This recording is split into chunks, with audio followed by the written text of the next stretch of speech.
So our next speaker is Tina Gooch, and she's a lawyer at the Albuquerque firm of Sutton, Thayer, and Brown. Tina has more than 10 years of legal experience representing clients in areas such as cannabis law, employment law, construction law, and constitutional law. So let's give it up for Tina. Thank you, guys.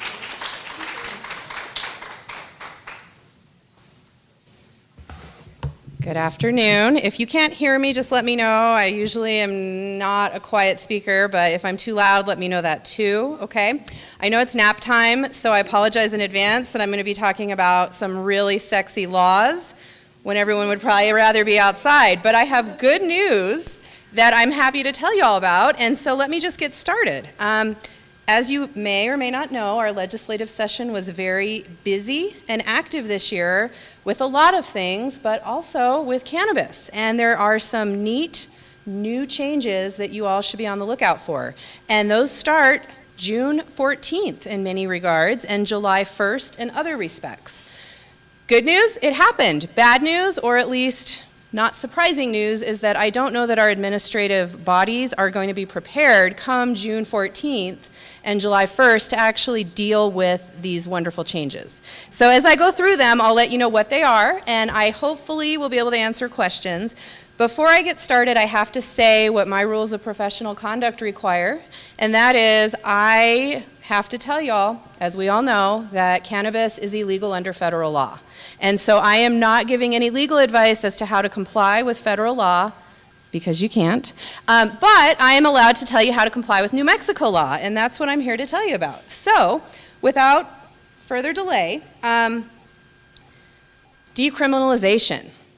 It has happened in 47 different cities of New Mexico, and now it is statewide.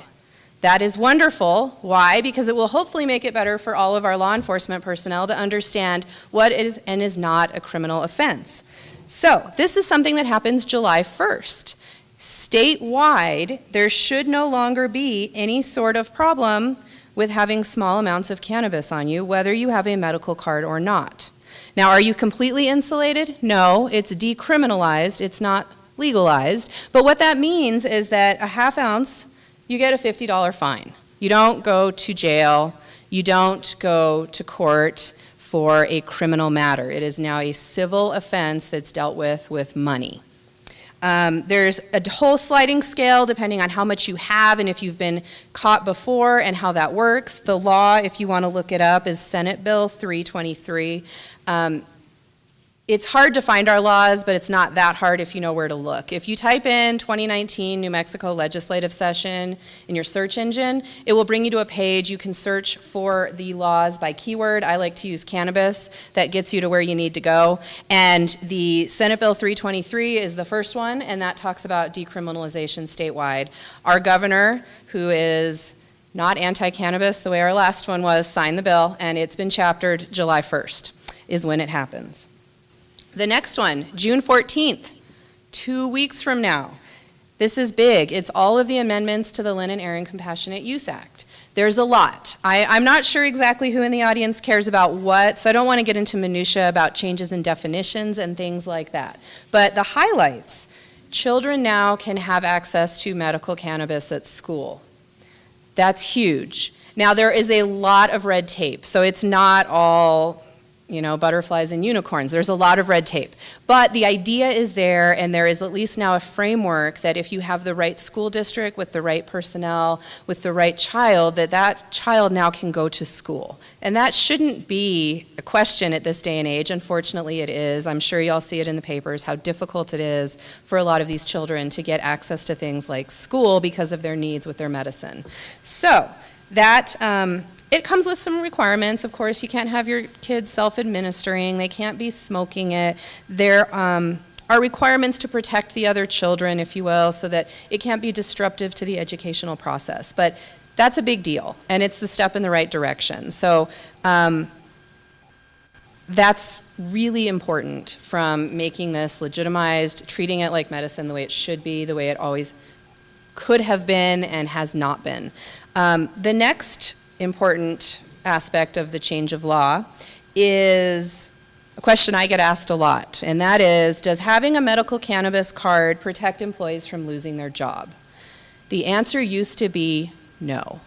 The answer, hopefully after June 14th, is yes, with a lot of asterisks, and that is that under the new law, it states that employers cannot take adverse action against applicants or employees based solely on their use of medical cannabis unless doing so would cause the employer to lose monetary or licensing benefits under federal law or regulations. There's a lot of wiggle room here in interpretation about what that means.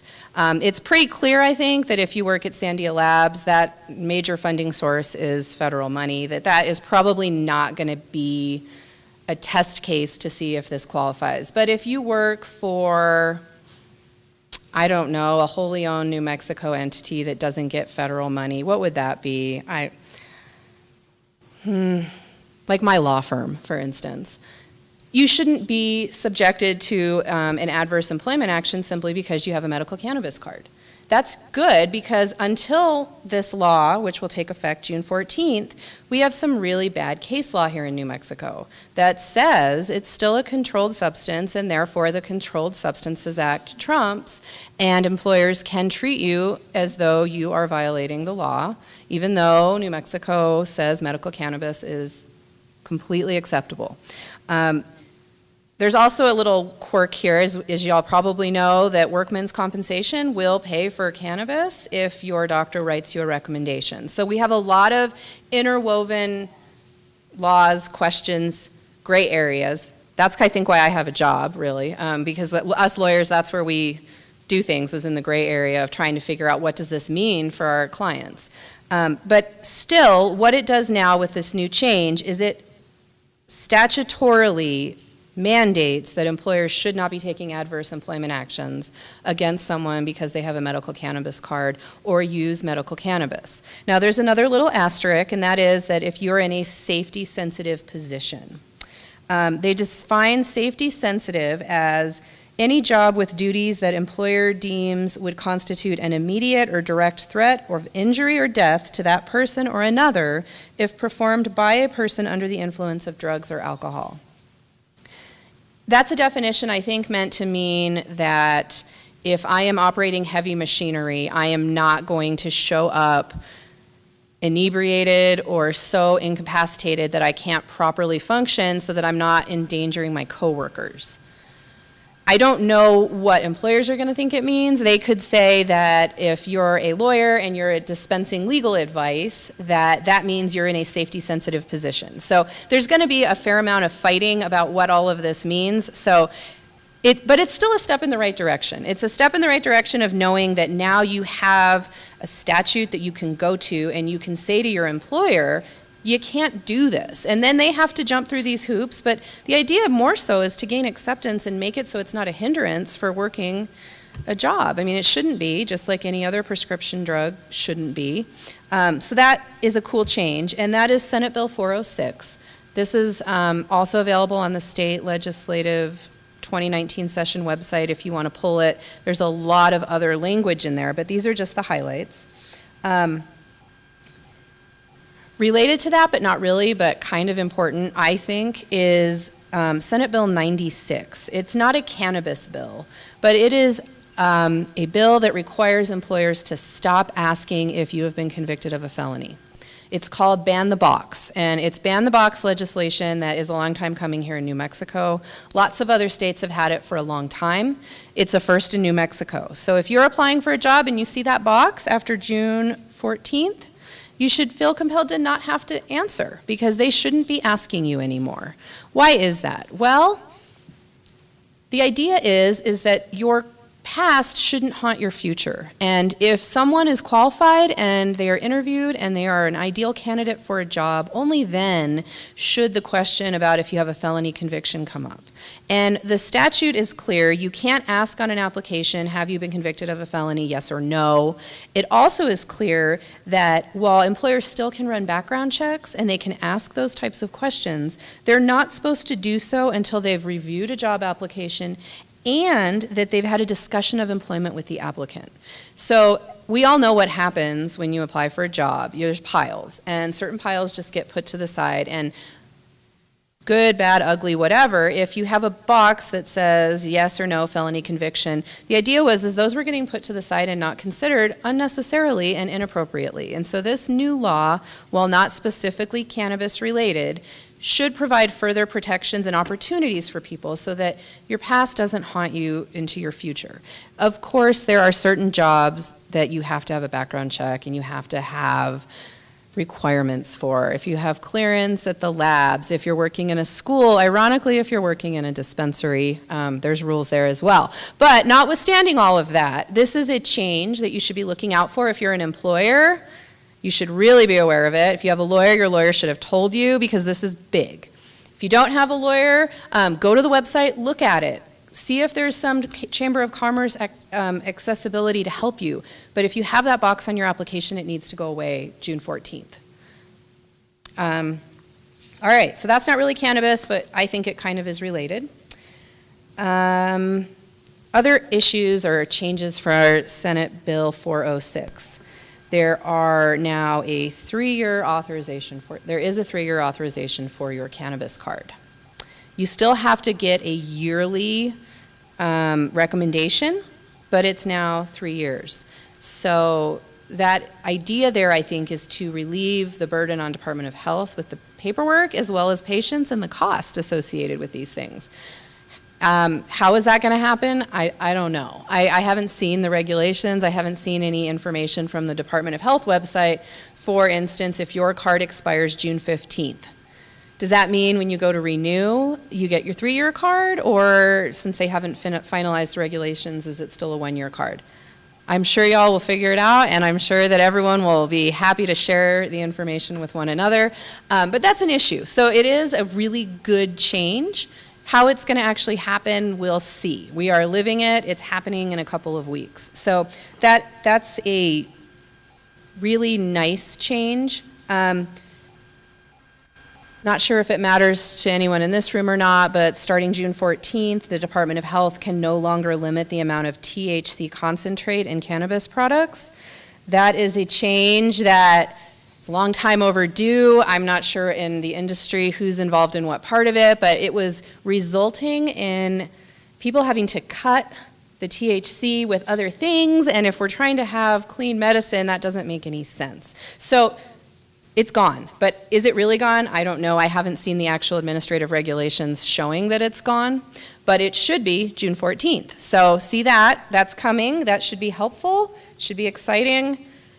It's going to be confusing, that's for sure, to figure out how all of us are going to deal with it under the law. But no matter the case, June 14th, no more THC concentrate limits.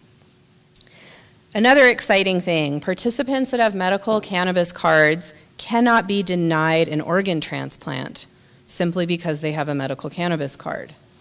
That's a change, that's new, that's good. It, I guess, had been a problem in the past that patients were being denied registry for transplants because they were in the medical cannabis program.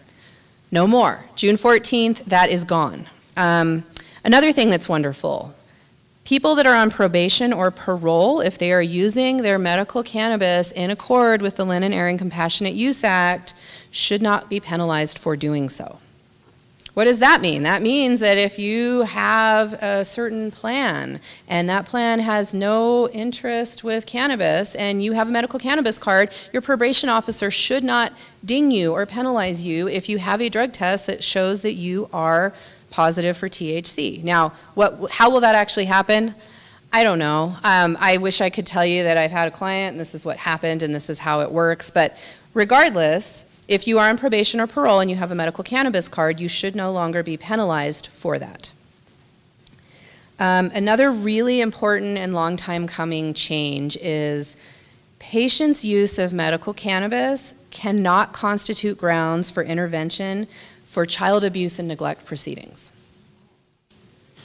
That's a big change. It also cannot be used to deny visitation with a child, and it cannot be used to create a presumption of neglect or child endangerment, period. So if you have a medical cannabis card, you no longer have to worry that it's going to be used against you inadvertently on purpose. It seems like one of those, it shouldn't have happened in the first place, but unfortunately it's used all the time.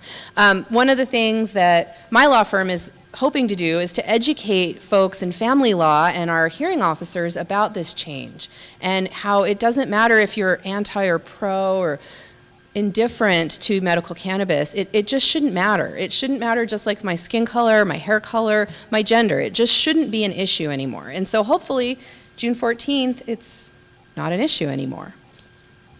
Those are the real big changes. The other really interesting change in the law, it hasn't happened yet, but it's on the horizon. I think Monique mentioned it, briefly alluded to it. The governor has already said recreational use of cannabis will be on the short session agenda in January of 2020. That's huge. We went from an administration whose Department of Health secretary refused to authorize any new conditions for qualifying for medical cannabis to having a governor that has already said this is an issue that is going to be talked about in 2020. Why does that matter? You all are at the forefront of this industry, and it's up to you to advocate and to make sure that your voices are heard. This is a newer industry, if you will. It's not so big yet that your voice can't be heard. So I encourage everyone that if you saw the old bills, you liked them, you didn't, you want to draft legislation, whatever it may be, that this is a wonderful opportunity. You have almost a year to get out, figure out what other states are doing right, are doing wrong, and really be a part of this process, because our legislative body needs help. Nobody can be an expert in everything, and surely our politicians are not experts in this the way everyone in this room is. So I would empower you all to use your voice for this. If it's something that you want done and you want it done right and you want it done for the good of the patients, the adult population of New Mexico, the economy of New Mexico, this is your opportunity. With that, I don't think I have anything else specifically under the laws that I was going to mention with anyone, but I am happy to answer any questions. Yes, ma'am. Do you think the laws are going to change for pregnant women using cannabis? I really don't know. I think that laws regarding pregnant women for anything are really difficult. I think that even with drug testing, I just had a baby a year and a half ago, and I remember I look at everything and it would say, if you're pregnant, consult a doctor. And I'd ask the doctor and they'd say, nobody likes to test pregnant ladies, right? So nobody knows. And so I would say that that is going to be the long range of any sort of advocacy and knowledge. I think that there's so much with pregnancy that it's difficult already to add a layer of medical intervention on top of it in an industry that is so new to the mainstream. I think that is really, really far out. I would like to be wrong, but I just don't know. And I will add something else I wanted to mention. I heard from Normal that Illinois' governor signed recreational bill this morning. So it will be, if we follow suit in January, we will hopefully be the second state to legislate recreational use of cannabis. I don't know anything about what that bill he actually signed looks like, but I know he did sign it. So we should look there for ideas, whether they're what we want to do or what we know we don't want to do. It's a good opportunity to see what that legislation looked like and see what you like in it, what you don't, and then educate your politicians about it, because they need help. Yes, sir. Yeah, so if you're in the hemp industry, you're an employer, can you hire somebody who's an adult? The hemp industry regulations I'm not as well versed on as I should be. I know that there's new laws. I haven't looked at them in detail. I was really more focused on cannabis this legislative session. I don't know. I know that for cannabis producers and their employees, there is a strict prohibition in the statute. If there is one in the hemp statute, the answer is no, you can't. You can't hire a convicted felon if the statute prohibits you from doing so. But if it's silent in the statute and there's not a reason that would prevent you from doing so, no. And that goes with any industry. You know, if you're a school, you don't want to hire a convicted pedophile. But if you are a car dealership and you need someone to wash your cars, so what? You know, it's really based on the industry. It's based on your judgment as the employer, and it's based on the individual. Everyone is different. Everyone is more than their history and what their convictions say on a piece of paper. We all know that that is not the whole story, and so the idea is really more to give everyone an opportunity to meet the person before you make a judgment based on a box on a piece of paper. Thank you all. I hope that it was enlightening and that you can find the laws and that they're enacted nicely. Thank you.